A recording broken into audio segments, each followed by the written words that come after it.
છે એમાં નીકળશે બરોબર. 25 વર્ષની દરમિયાનની તબદીલીને વારસાઈ ધ્યાનમાં લેવાની છે.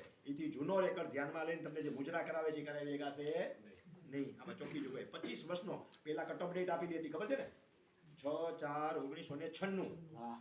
અને હવે ત્યાંથી વર્ષો ગણો એટલે પછી એક વખત વાળાને 25 વર્ષનો લાભ મળ્યો, પછી 78 નીકળી ગયું. અરજી કર્યા તારીખથી બેક ડેટ 25 વર્ષ.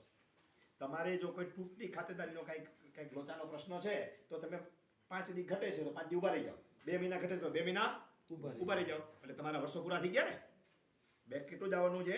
અરજીની તારીખથી 25 વર્ષ સુધી બેક જવાનું છે. એથી આગળની ચકાસણીનો અધિકાર રહેતો નથી. એવો સ્પષ્ટ ઠરાવમાં આવ્યું છે. કોઈ પણ અધિકારી પાસે આવો સ્પષ્ટ અભિપ્રાય અપાશે નહીંતર એ શિક્ષાને પાત્ર ગુનો ગણાશે. જો તમારા પૈસા જાય એ બાબતે જો તમારી અરજી દફતરે કરે તો તમે આગળ ફરિયાદ દાખલ કરી શકો છો એના માટે.